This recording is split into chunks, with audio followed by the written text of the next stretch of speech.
Hello, everyone. Welcome back to Life Boost here. My name is Ryan Barrio, and I would like to thank you all for watching and listening to my content. Today, I'm speaking with Lt.Col David Grossman. David Grossman is an American author and trainer who conducts seminars on the psychology of lethal force. He is a retired lieutenant colonel in the United States Army. He's the author of 4 books, 2 children's books, and 6 non-fictional books, including his book called On Killing, with over 500,000 copies sold, and New York Times best-selling book co-authored with Glenn Beck. Dave is also a former U.S. Army Ranger, paratrooper, and West Point psychology professor. He has a black belt in Hojutsu, which is a martial art of the firearm, and has been inducted into the USA Martial Arts Hall of Fame for this. Colonel Grossman's research was mentioned by the President of the United States in a national address and also has testified before the U.S. Senate, the U.S. Congress, and much more. He has served as an expert witness and consultant in state and federal courts. This man has helped train mental health professionals after several school shootings that occurred in the United States. He has been involved with assisting in the Jonesboro school massacre and has been involved in counseling or court cases in the aftermath of Paducah, Springfield, Littleton, and Nickel Mines Amish school massacres. Since his retirement from the U.S. Army in 1998, he has been on the road almost 300 days a year for over 19 years as one of our nation's leading trainers for military, law enforcement, mental health providers, and school safety organizations. It is a pleasure to be introducing David Grossman onto my show. Welcome.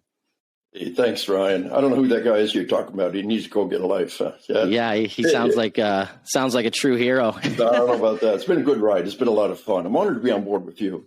You know, something I always try to say up front with these podcasts. When I was a kid, we had 3 networks.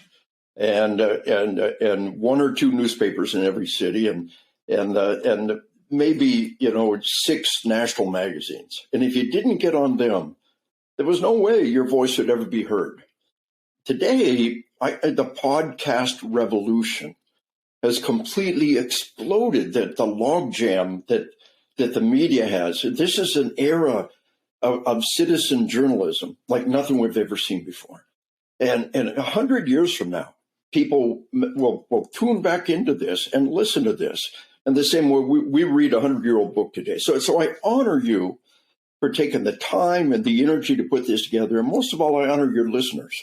You know, I've been on 60 Minutes in 2020 and BBC and CBC. And, they're never more than a 4-minute soundbite. You have no control over what's coming over there. People listening to podcasts are seeking a deeper level of knowledge. And it's a knowledge revolution, it's information revolution, it's citizen journalism. And I honor you and I honor your listeners for making all this possible. And I'm tickled to be part of that process and eager to be of service with the great kind of the little ministry that you have, a wellness and life boost to your listeners. Thank you so much for implementing your thoughts about this, and by you even coming onto my show is an honor and a privilege. And it's going to be great to dig into a lot of insight and knowledge about yourself and really try to help people within overall health, right? And I think that's the biggest goal, and it's really is a pleasure to have you, and thank you for sharing that. What does your daily routine look like as an author and trainer? Well, Ryan, I don't have a very specific routine. One of the only thing that I'm just absolutely religious about is my sleep management. I'm 65 years old. I'm still in real good shape, really in the prime of my health. And I've got 2 dogs. I take them out for a good long walk once a day, try to fit that in somewhere. And we go at a pretty good pace. But other than that, there's not a whole lot. I fast 2 days a week. So it's kind of a 32-hour fast, from all day Tuesday. So from Monday night until Wednesday morning, I have nothing but fluids, no sugar, no anything else. And I think there's an awful lot of data on how good fasting is for us. Our bodies are meant for feast or famine. And so it also helps a lot with keeping the weight down. And that's so important. As you get older, it just gets harder and harder. So really like a 32-hour fast, it's 24 hours plus a sleep cycle. So 2 sleep cycles and 1 day cycle. But, I'll go to bed Monday night knowing that the next day I'll have nothing. And then Wednesday morning, I'll break my fast and usually have a good breakfast or something. And then the same thing on Friday. My wife and I, throughout the pandemic, kind of put us on a feeding schedule where all of our eating happens within a 6-hour window. And that's really helped a lot too. For us at 1300, 1 o'clock is when we really break our fast on a daily basis. And then about 7, we wrap everything up. So all of the eating we try to do is in a 6-hour window. We actually have just a little bit of a treat later in the night for ourselves, but we found that to work well. And again, the body's really made for this kind of feast to famine type thing. Work out well. I do an awful lot of supplements to try to sustain it. One that I started recently, just do an online search for COVID and lactoferrin. There have been a couple of major studies showing how good lactoferrin is done. Just recent, good, solid studies. My daily routine, one is my favorite website is ScienceDaily.com. I check it every day through almost every category. So, and then I check the news quickly and then do my email. And then, time that's left over, I try to do a little writing on a daily basis. And so that's kind of what the day looks like. And one of the things we could really spend more time on in a few minutes, I think, is the sleep dynamic. It's really a major area where, as a civilization, we're being blindsided. And there's so much we can do in that field, and so much I think can give your listeners in that field. Yeah, and it's going to be really interesting to really engage on that topic and to really identify what some of the key core issues that is related in regards to sleep and trying to find a solution towards that problem, right? And it's great that you're applying fasting in your daily lifestyle also, because when you're fasting, you're allowing that time in your digestive system to actually take everything out of your system, but also you're also preventing a lot of other nutritional issues, right? Such as gout, such as high blood pressure, diabetes, always affecting the pancreas, right? So it's amazing that you were able to identify that and say, hey, for 2 days out of the week, I'm not going to be eating, right? I'm not going to be doing any of that. I'm going to focus on my body and other aspects. And that's incredible. Right. So, yeah. And we're going to be diving deep into about sleep also and having a great understanding of that. What made you want to start training law enforcement and mental health providers? Well, I was in the Army from 74 to 98. And about 94, my book on killing came out. I was a West Point psych professor. And it was a great gig. It's just one of those little in their military career. They'll send you to grad school for 2 years and then 3 years as a professor and then off to other jobs. And it was just wonderful. It was so cool. But I had my book on killing out, and which, as you kindly said up front, it came out while I was at West Point, which is a big deal. We're academia and publishing is good and a book is good. And the book has really been amazing. And I studied the psychology of killing. And then I got out in 98, and a lot of law enforcement agencies were calling me in to train them. A lot of military called me in to train them. The book had taken off, is translated into 7 languages, 500,000 copies sold in English, But as I started working with this community, prior to the war, prior to 9/11, the only ones that were in real combat every day were law enforcement. And I do a lot with corrections. I always try to take a minute. I know you are, and some of your listeners may be from that corrections community. They don't ever really get the respect they deserve. I always, in every law enforcement audience out, how many of y'all were, corrections, probation, parole, jail, I say, I honor you. I publicly honor you. And you hear that a lot more often. You look in the eyes of scary people every day. The world's a better place because they're behind bars, and we thank you for what you do. So, I'm working with that community, the feds really, and the law enforcement. And I began to study what I thought what was at the core of combat was killing. And I wrote the book, and Google Scholar says it's been cited over 3,000 times in scholarly works. It's really one of the great, kind of scholarly works of our time. But I realized that for those who fully prepare themselves, the Vietnam vets I interviewed were 18. The World War II vets I interviewed were 18 when they had to kill. But for a mature individual who's prepared themselves for a lifetime, it seems to trouble some kind of people, but for those who fully prepared themselves, killing's just not that big a deal. People want them to be destroyed by it. Well, they're not. The people who came back from World War II were not destroyed by what they had to do.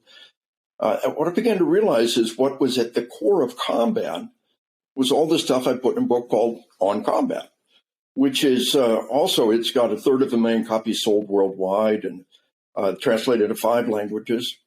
And we found about auditory exclusion and slow motion time and tunnel vision. Hunters know that when they shoot a deer, they don't hear the shot.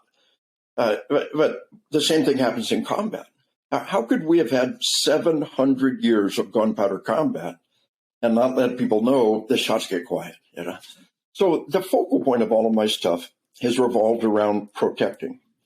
I wrap up every presentation with the big love up there, with my double markers, and I do a real dynamic presentation. I find from the Canadian standpoint that one of the highest honors our Native American or host nation Aboriginal can grant is called a blanket ceremony.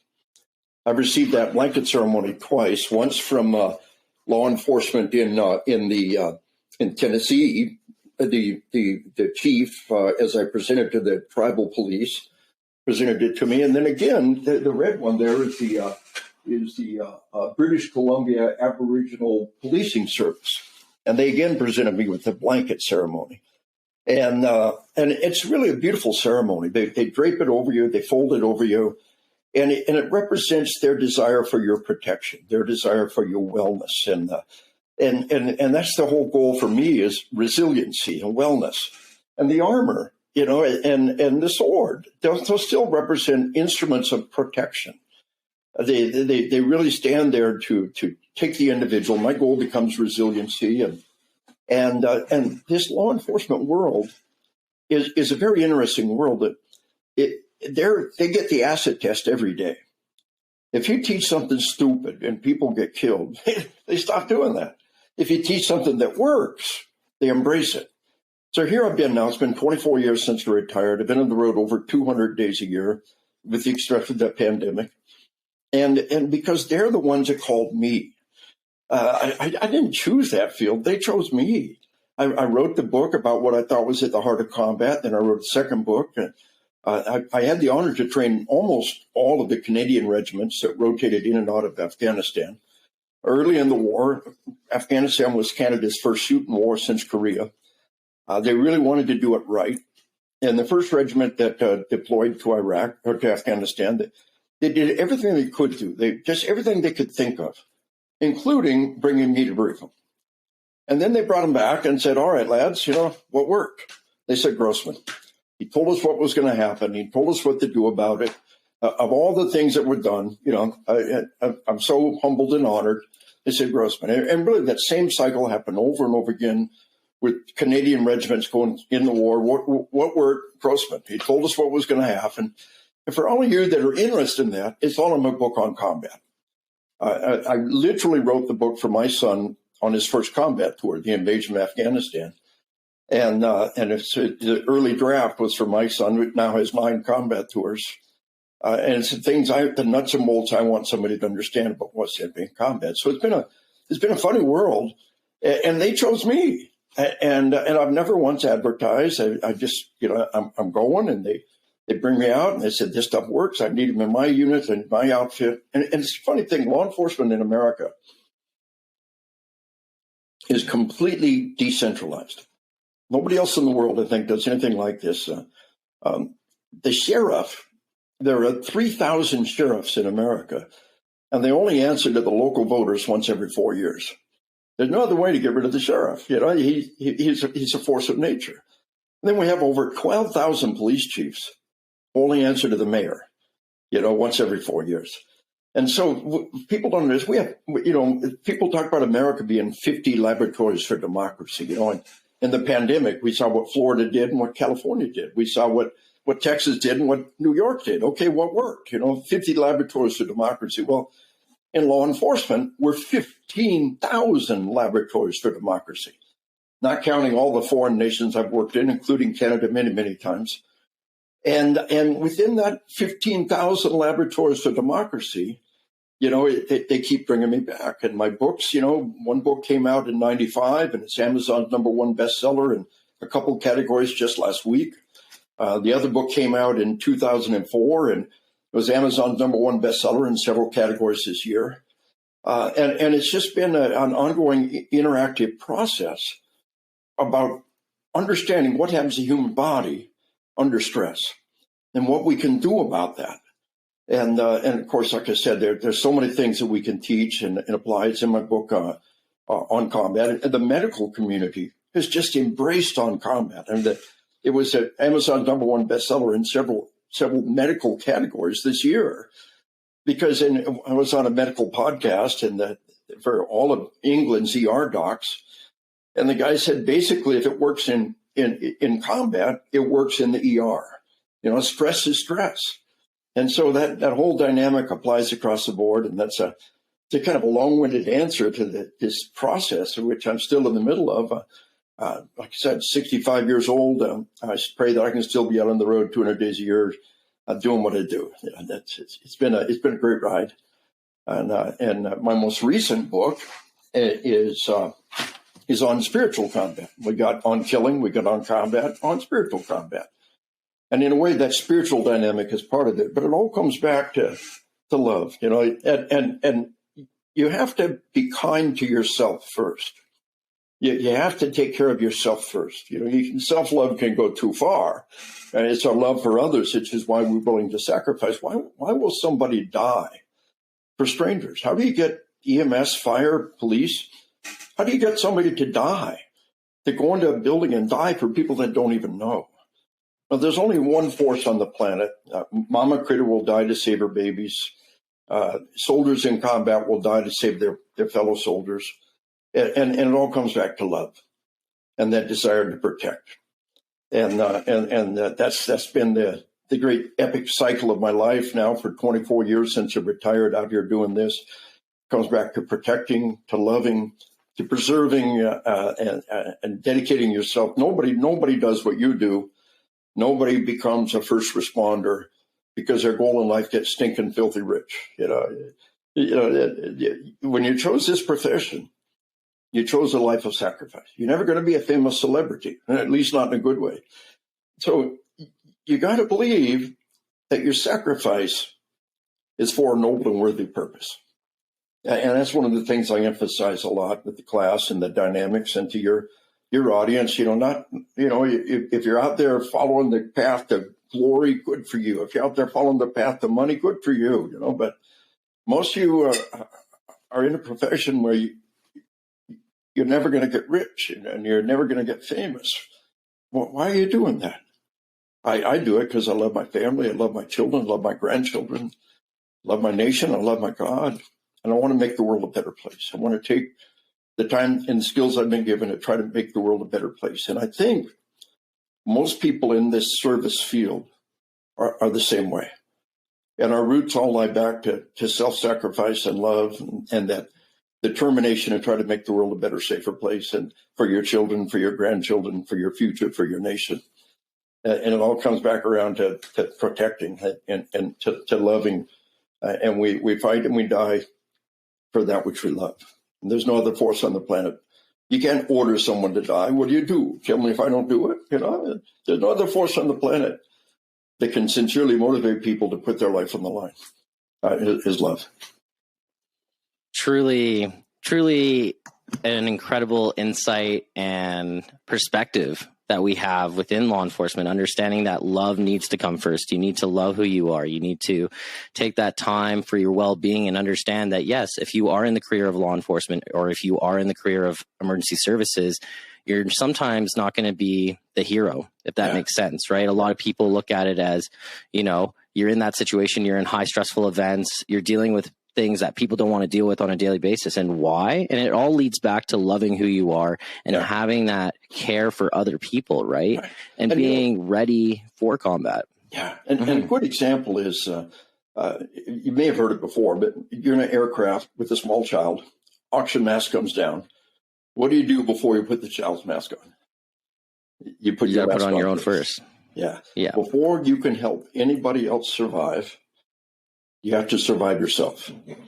You can't help anybody else if you're not surviving. And so you've got to live it. You've got to be a model of thriving. You've got to be a model of perseverance and thriving and wellness. And, you're like this guru that people are going to turn to.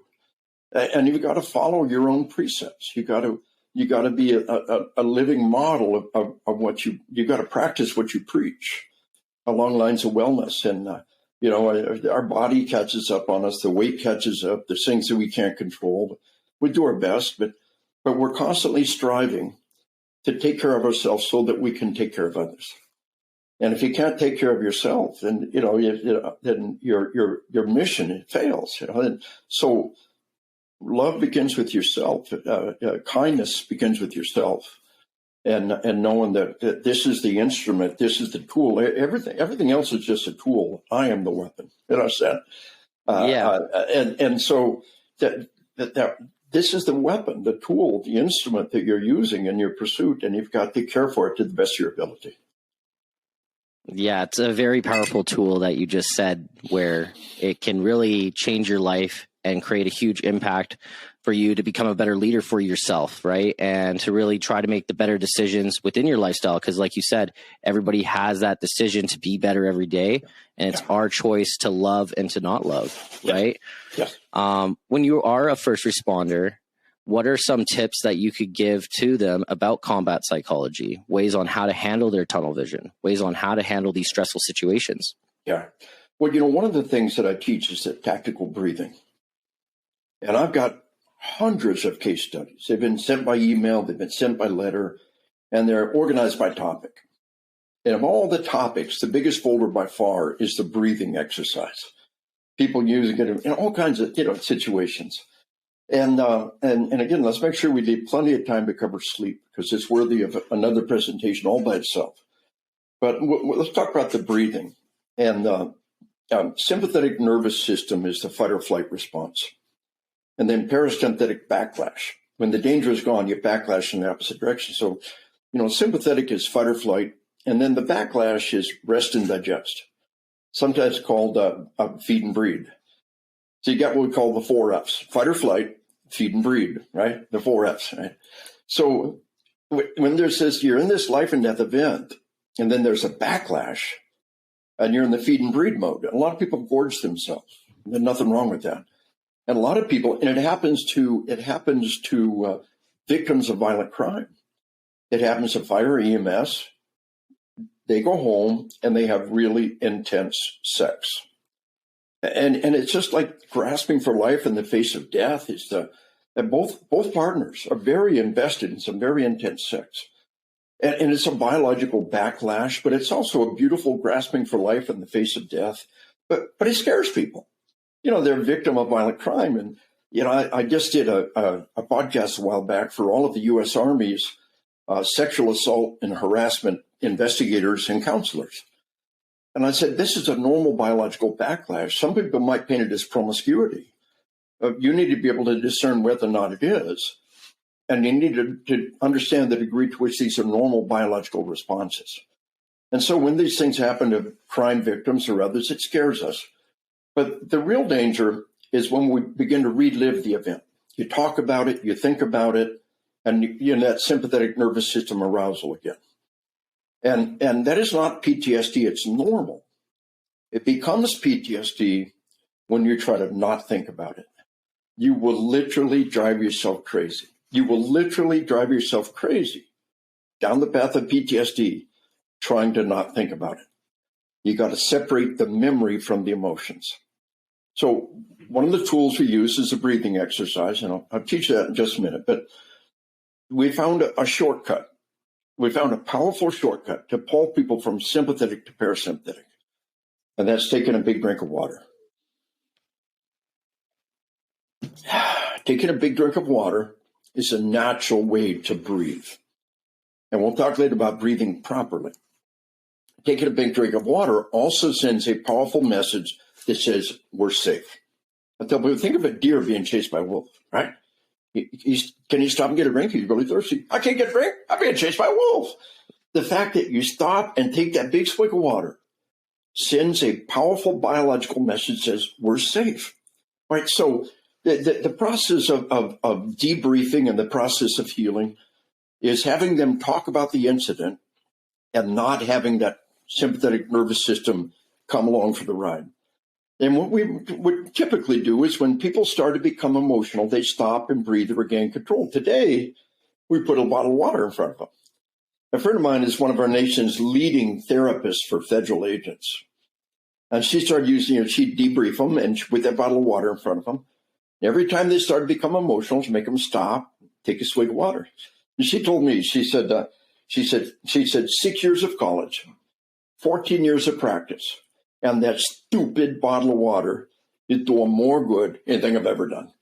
And I teach at CISM, Critical Incident Stress Management. I'm one of their trainers at their conference almost every year.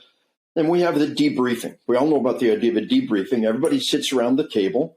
Everybody that's involved. Think about the dispatcher. Think about the crime scene folks. But everybody you can bring on board sits around the table and talk about what happened. Now, in the military, we all understand the after-action review, the hot wash, and the learning that comes from it. But also during the debriefing, we fill in the memory gaps and sort out the memory distortions. And we separate the memory from the emotion. Because everybody sits there with a bottle of water in front of them. As they talk about what happened, the moment they start to become emotional, they stop and take a swig of water.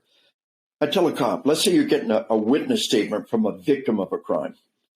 If that individual becomes emotional while they talk about what happened, A, you don't need all that drama. B, they're moving down the path of mental illness. So put a bottle of water in front of them, just the power of a gift. Crack the seal and put a bottle of water in front of them. And every time that individual starts to become emotional, make them stop, take a big swig of water. A, you're getting the calm, rational statement that you need. B, you send them down the path of mental wellness. So let's take that model just one step further, right? Fight or flight, feed and breed. And the action of taking a big swig of water puts you in that feed and breed, rest and digest mode. So I was training a major U.S. Spec Ops unit, and the master sergeant that was my host, his wife was an emergency room psychiatrist. And she told him about something sweeping through the ER around the world. You got a crackhead or a meth head, somebody's tearing up your emergency room. You know what they do? They grab a bag of M&Ms. They rip it open, they shove a guy's face, which is like some M&Ms. And a very large portion of the time, completely defuse the situation. Now, the Spec Ops guy told me the story. He said, I'm your typical cynical guy. I blew it off. Yeah, right. Touchy-feely, goofy, psych stuff. Yeah, sure. This kind of guy in America, this kind of guy that carries off duty, kind of guy we want to. He said 2 different times, I'm off duty with my wife, thought I'm going to draw my gun and fight for our lives. He said both times, my wife reaches in her purse, grabs a bag of M&Ms, rips it open, shoves the guy's face, which like some M&Ms, and completely defused the situation. He said, I'm still kind of a cynical guy. He said, it's one thing when a pretty girl does it, but I've seen it work. So just seeing a bag of M&Ms, thinking about eating, is a tool that we can use to calm people down. I give you one more example. Now, this is way out there. I'm not holding this up as reality, but it's interesting. I taught all this, and I was during a break in a class, and a cop comes up to me, and he brings his partner with him. Because it's such a wild story. He brought his partner to vouch for the story. They got a naked guy in the front yard, screaming and throwing things, inarticulate, and parents on the porch, don't shoot our kid, don't shoot our kid. Now, naked guys usually mean something's wrong. And usually what you're looking at is what we call excited delirium. Their body goes into overdrive. They're capable of great feats of strength. They are not rational, and they're hot. They're running a fever. The reason why they're naked is they took their clothes off because they're hot. And I think it's the state the berserkers used to get into. We talk about the berserkers. They get naked. And you're burning. You got a biochemical fuel to the body that you otherwise would never access. And I tell people that if you have a naked guy die on you, you have somebody take a temperature. Have the EMS guys take a temperature. If that guy's running a temperature, something happened, and you didn't do it. That's excited delirium. Now, Was this excited delirium? We don't know, right? Naked guy in the yard screaming and throwing things. And cops said, me and my partner looked at it, it's like, what the hell are we supposed to do? And he said, I happen to have a Snickers bar in my hand. I thought, what the hell? I said, hey, buddy, you want a Snickers bar? Huh? You want a Snickers bar? Huh? Well, would you like a Snickers bar? Yeah. Oh, follow me up room, I'll give it to you. Follow me up to your room and I'll give it to you. Let my room get, was it a good side of delirium? Would it work again? We don't know. But it represents that whole dynamic of pulling people from fight or flight to rest and digest. And in the heat of battle, tunnel vision, auditory exclusion, slow motion time, scanning breaks tunnel vision. And you want to do that, but we got to train for that. What we want to do is reduce that huge roller coaster ramp up. And the way we do that, stress inoculation and confidence and state-of-the-art training. And, EMS, state-of-the-art training means, you've got, live tissue training. You might have a pig or a goat that you're doing an operation on. A lot of times people will have stress inoculation. They'll have loud noises, they'll have flickering lights. One thing that they often overlook, one of the most important in any stress inoculation, is smells. Smells are very primal and impactful sense. And anybody who's been around dead and dying or terribly injured, very, very much, people crap themselves. It's very common. They're devastated by it. It's your body's natural response. Tell somebody, that's your body's natural response. It happens all the time. Don't worry about it. You can literally save somebody from a lifetime of shame and despair by telling them that's your body's natural response. But the smell of death, there's blood, but there's also crap and there's piss. Have somebody take a dump in a bucket. And that's your source of that smell. It smells very primal, and the smell of urine and maybe, another bucket with some cow blood or something in there. And those smells are so powerful. But when we encounter that in training, when the real thing happens, then we don't panic. I've been here once before. Training should be a form of stress inoculation. And you try to make it stressful, but never make it so stressful that they fail. You can ramp up the stress over time. Start easy. Always try to send a winner off your training site. Don't make it so hard that everybody fails. All you prove is that you're an idiot. Your success is when everybody can come out the other end of the training. Hey, that didn't work out right. We're going to do that one again. I don't want you to worry about it. But let's do your breathing. Have a swig of water, regain control. The breathing exercise, like I said, you can always have a swig of water. You can always stop and breathe. And of all the things I teach across all the years, it's the one that people have been using the most. A guy sent me an email just a couple of months ago, said, don't let people tell you that combat breathing doesn't work. You can hear me doing it over the radio. I had a guy send me an email. He said he'd been in my class and he deployed to Iraq and seen an awful lot of combat, came home. And it was not PTSD, but he was shaking off some cobwebs. And he was, so he and some friends were mountain climbing. And he said, we camped overnight at the top of this big glacier, going to go for the summit the next day. And I woke up in the night and I was completely disoriented. And I'm wandering around without traction devices on this slippery glacier, completely disoriented. And I heard your voice say, breathe in through the nose, 2, 3, 4. Hold, 2, 3, 4. Out through the lips, 2, 3, 4. Hold, 2, 3, 4. And he said, I regained control. And I realized I was literally, I'll show you the email. I was literally one step away from stepping off a cliff. And it saved my life. And that's an email. He and his wife had heard the audio book. Now, I do the audios of all my books, and they were well received. They'd heard the audio of my book on combat. He said his wife was in a medical emergency, a tube down her throat, gagging and choking, truly a life and death situation. And she scrawls on a piece of paper, can't talk, right? Tube down her throat, scrawls on a piece of paper, Grossman, breathing. He said, I knew exactly what she meant. I began to coach her. In through the nose, 2, 3, 4. Hold, 2, 3, 4. And she regained control and literally saved her life. So with all that said, I want to talk you through the breathing, you and your listeners. It's a powerful tool to reach out and grab conscious control of the unconscious part of your body. You can control your heart rate.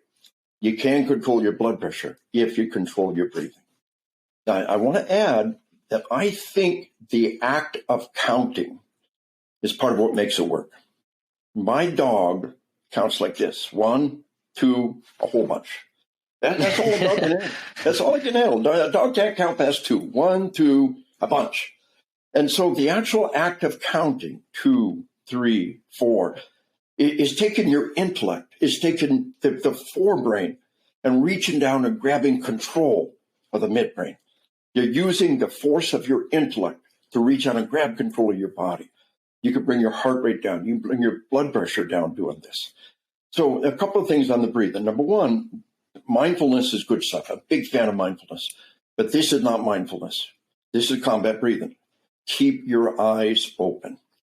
Now, I have a class of 100 people. I'll tell them that. And sure enough, 1 or 2 will close their eyes. This is what we call a training scar. They were taught mindfulness. They close their eyes. Don't close your eyes. It's a life and death event. The bad guy's looking. You need to look too, right? Eyes open. Unscrew the natural stress response. A newborn baby's got that response. Head goes down, hands come up, pull the head back, pull the shoulders back. And this might be the most important part of all. Absolutely relax the stomach. We're going to do what's called belly breathing. A friend of mine wrote a book called Breathe, about the science of breathing. And she talks about right up until 5 years old, kids have always got that adorable little pot belly. Somewhere around 5-year-old, we all learned the Superman pose. And that's not right. We look at, what we call primitive tribes, staying in the loincloths with their bellies hanging out. No, we're the ones who got it wrong. We didn't even know how to breathe. We're all hold that Superman pose and suck our belly into real good, healthy breathing. As you breathe in, the stomach goes out. Just let that Twinkie tumor hang out there. As you breathe out, the stomach comes in. All right, so we're gonna do 3 breaths. We're gonna do the count. When we breathe in, stomach goes out. Relax that stomach completely. Breathe out, stomach comes in. Are you ready? All right, here we go. Yeah. 3 breaths. Eyes open, head back, shoulders back. Relax the stomach. In through the nose. 2, 3, 4. Hold. 2, 3, 4. Out through the lips. 2, 3, 4. Hold. 2, 3, 4. In through the nose. Deep, deep, deep. Hold. 2, 3, 4. Out through the lips. Deep, deep, deep. Hold. 2, 3, 4. In through the nose. 2, 3, 4. Hold. 2, 3, 4. Out through the lips. 2, 3, 4. Hold. 2, 3, 4. Simple exercise, true revolution. You don't always have a bottle of water. Always. You don't always have a bottle of water, but you can always breathe. Now practice that. For $20 on Amazon, I get a little finger clip. Gives my heart rate. I sit there, watch TV, and hyperventilate. Just fast, shallow breaths. Run my heart rate way up. Long, slow breaths, bring it down. Run it up, bring it down, right? So a little while back, I had to go in for a colonoscopy. That's why they shove a camera up your ass, yeah. And I'm wired for sound. Right? I got my heart rate going. I got my blood pressure going. I thought, this is so cool. Run my blood pressure up, brought it down. Run it up, brought it down. My wife is smacking me. Stop that, stop that. I go to the dentist's office. Little dental assistant take my blood pressure. Oh, that's kind of high for me. Hold on a second. Relax every muscle. Take 1 breath. Try it now. Whoa. Nobody can consciously control their blood pressure. Anybody can consciously control the blood pressure if you control your breathing. So with all that said now, the vital piece of wellness that I give to every audience is the whole business on sleep. Because Ryan, that is, we're in the middle. Do an online search for global epidemic of sleep deprivation. And it's our intrusive media. It's the addictive video games. It's the binge watching TV shows. It's the internet never sleeps. We're on Facebook all night long. And it's killing us. It is literally killing us. And it's taken years off our life. And sleep deprivation is a key factor in suicides. Sleep deprivation makes you stupid. It impairs your judgment. And the ultimate stupid act is taking your life. You make a bad decision, never get a chance to rethink it. So some of the research tells us a sleep-deprived soldier is up to 5 times more likely to take their life. If you do an online search, look for meta-studies on suicide. And probably the single best meta-study on suicide, or just look at suicide and sleep, it'll come right up. It said not only is sleep deprivation a critical factor in suicide, it is the most remediable factor. It's the one we can do something about immediately. If you've got a suicidal individual or anybody you're worried about, the most important thing you can give them is a warm meal. Take care of the body before you take care of the mind.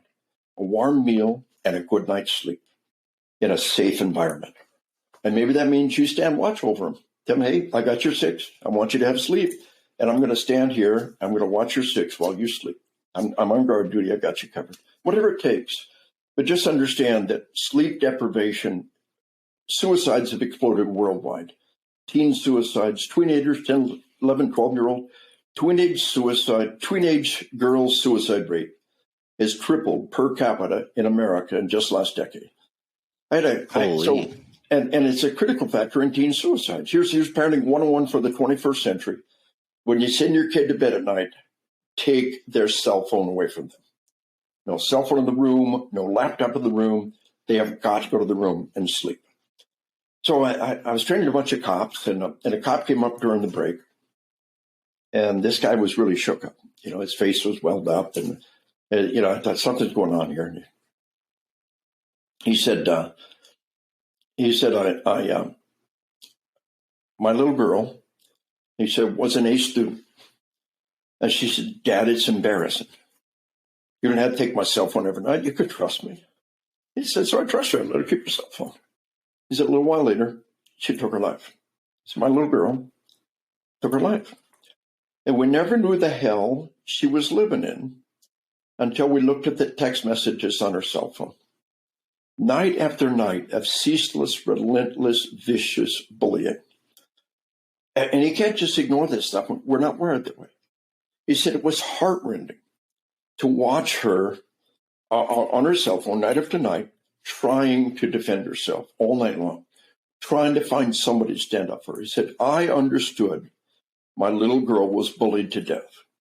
What I didn't understand until now, she was sleep deprived, tormented, and bullied to death in front of my eyes, and I let it happen. He said, I can't ignore that text message in the middle of the night. How could I expect my little girl to?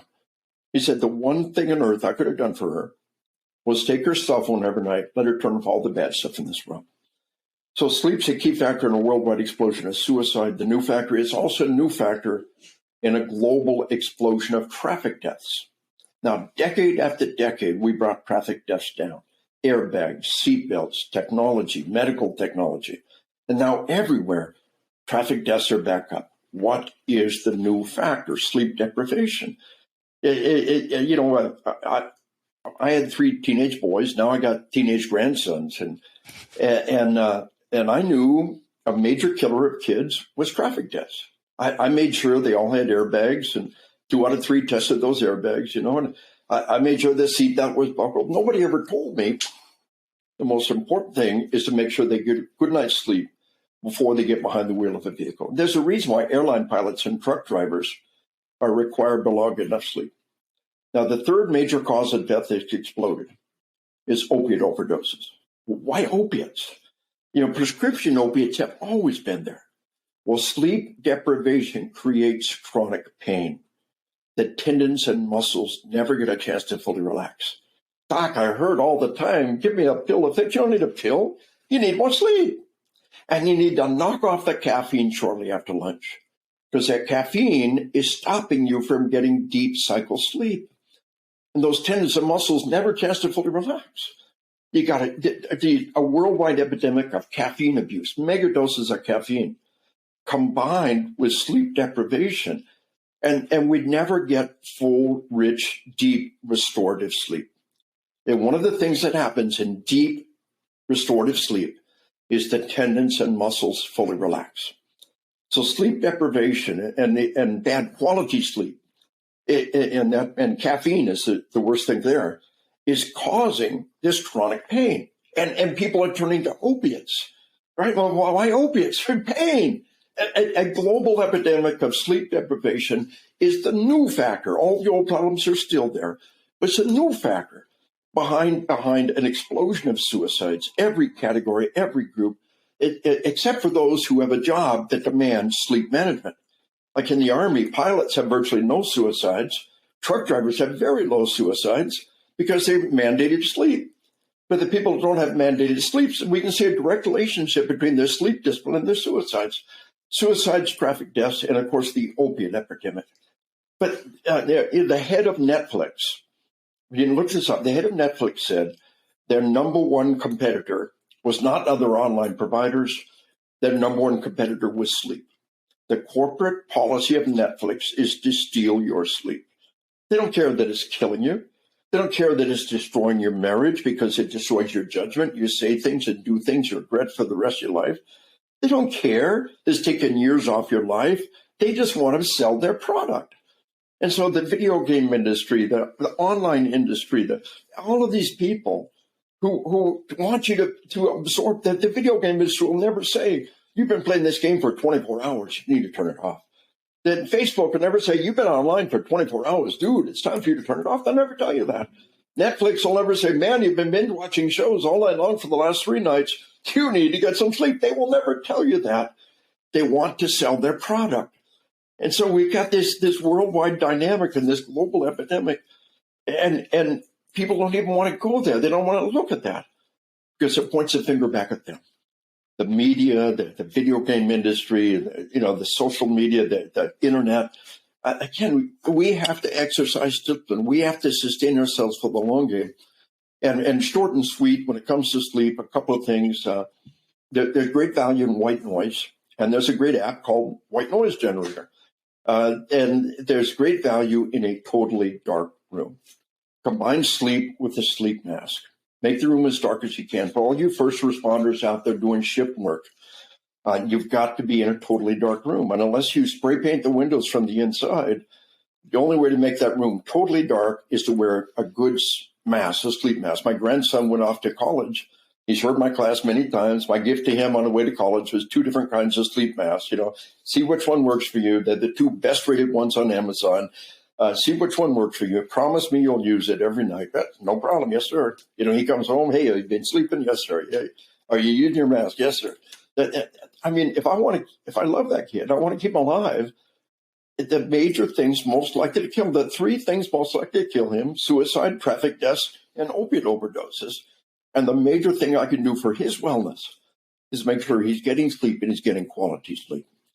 Little nuts and bolts that I give people, the snooze alarm is a waste of time. The snooze alarm is an evil little button that makes you relive the worst part of every day over and over again.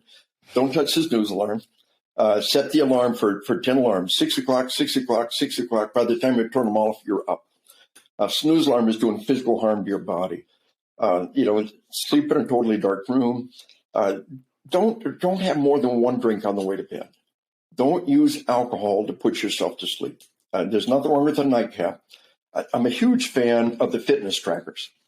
And there was an online study on the ability of the various fitness trackers to actually track your sleep. And one of the top ones was a ring called the Aura. But the other top one was the Fitbit. And it's actually tracking your hours of sleep. And it will tell you, dude, you're an adult. You need at least 7 hours of sleep a night. You've been getting by on 4 hours sleep for the last month. You can't keep doing this. It will tell you. Wear the fitness tracker, download the app. It'll track your heart rate throughout the day, and that's useful data. It'll track your steps and your calories, but it will track your sleep. And it will tell you, and track your sleep across time. As an adult, you need at least 7 hours of sleep. You've got to make it happen. You've got to pace yourself for the long game. But go back to alcohol. Do an experiment. Wear your fitness tracker, track your sleep, pound down 4 beers, and go to bed. See what it does to your sleep. You will fall quickly into a shallow sleep. You'll wake up in a couple hours and can't get back to sleep. That's what alcohol's doing here. If you need help, we all need some help sometimes. The doc's got things that can help, but don't use alcohol to put yourself to sleep. No more than 1 drink on the way to bed. is terribly, terribly counterproductive for many reasons. Don't wake up in the night and have a smoke. It's one time to show some discipline. And use caffeine responsibly. They cut off caffeine shortly after lunch. Coffee and tea appear to be very good for us. I think coffee and tea are so good for us because the other stuff is so bad. Sodas, diet sodas, and the energy drinks are condensed poison. Those energy drinks are poison. The United States Armed Forces has been at war for 20 years. We're still in Iraq on our 21st year of war. For the first 15 years, the U.S. Army passed out energy drinks like water. They gave them to us, we gave them the troops. Aren't we nice guys? And then 5 years ago, 2 major Department of Defense-wide studies on the energy drinks. Today, for all practical purpose, there is a complete ban on issuing energy drinks to our troops. In an academic environment, the one taking the most energy drinks were the ones with the worst grades. In a tactical environment, the one pounding down the most energy drinks were the ones most likely not off on the job. All there is in that energy drink is a mega dose of caffeine and some stuff to make you metabolize it quickly. It will give you a 1-hour burst of physical ability, then you crash. Before an athletic event, 1 energy drink, not a bad idea, but then you're going to crash. Before a PT test, 1 energy drink, not a bad idea, but then you crash. The second one feels good for 5 minutes, but all you're doing is building up your tolerance to caffeine and putting mega doses of caffeine in your body.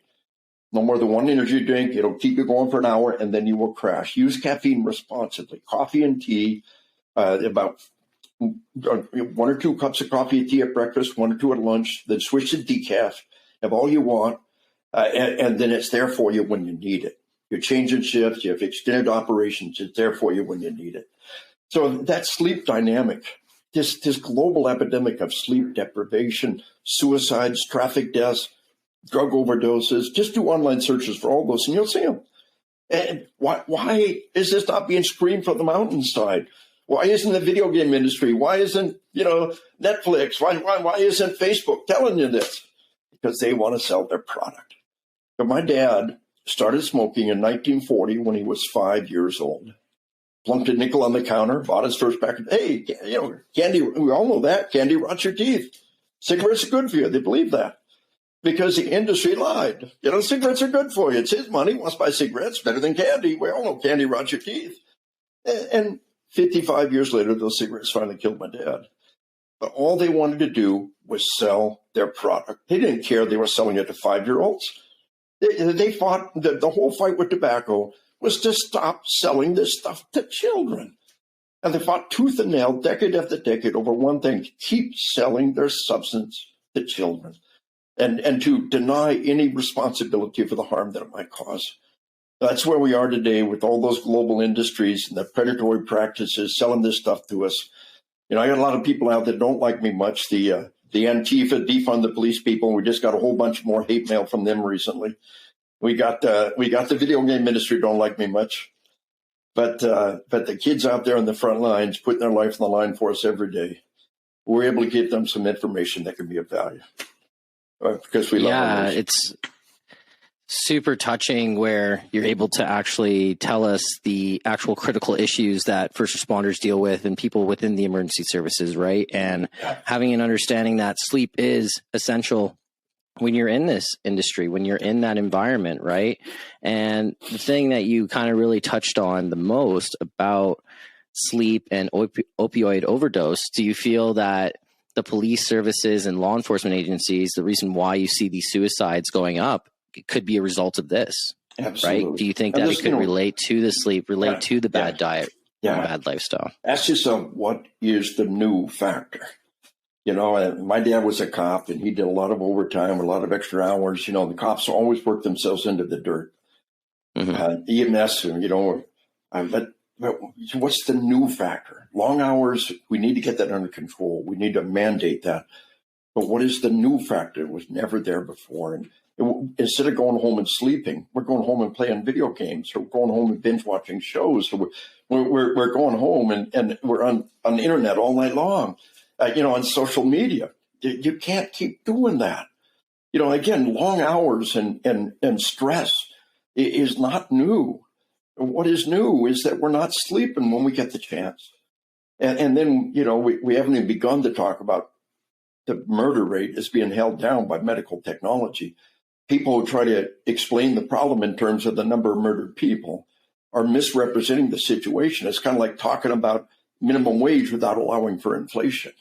Anytime people don't, oh, well, we had more dead people a decade ago. Well, look at medical technology saving lives. It's more complex than that. So things are bad today. Things are scary bad. Violence is up to levels we've never seen before. These are traumatic times, and the people who are in the front lines, they need the best we got to give them. And remember, before you put your child's mask on, you put your mask on first. Before you help anybody else survive, you got to survive for yourself. And as we love our families, we love our way of life, as we love all those people that are in our hands, in our lives are in our hands every day, and we got to give 100%. And that means taking the time to take care of yourself. If you're playing those addictive games, if you're binge watching those shows, if you're on social media all night, time out. What's really important? Is your job important? Your health important? Your family important? Or is that game important? Decide now. If that game's what's really important, is cool. Quit your job, move to your parents' basement, draw unemployment, buy a Johnny economy-sized bag of Cheetos, play games all night long. Millions of people are doing that. But you want to have a life. You have to uphold your oath as a peace officer, as a first responder. You want to uphold your responsibility to your family.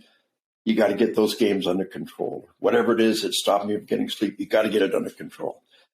People look at me like a deer in the headlights. Oh, ooh, dude, you're talking straight to me. It's cool. Nobody ever told you that, but now you know. And you got to get it under control. And, Ryan, I've got a pretty good social media following. When this is available, I'll put it on my social media because I think this is the best 1-hour condensation of my stuff I've ever done. And I think you've given us the opportunity to get the word out and maybe help save some lives and help people through these tragic, violent, scary times. No, and everything that you've been telling me and sharing, and it's really enlightening to know that there is alternative health methods for people to be successful within the job itself. And you're giving tips as to what is essential, right? We're in a pandemic where it's a mental health pandemic where, people are losing lives. People are not having the essential services that they need to be successful.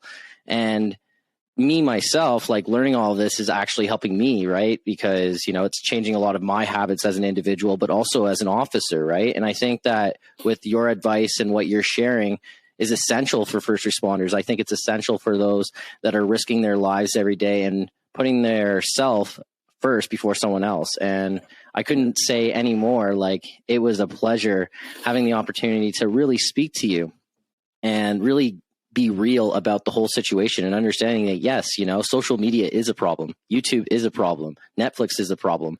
And we need to understand that it is the new smoking. It is the new way of damaging your body. Yeah. If you can go back and give your 18-year-old self the piece of advice, what would it be?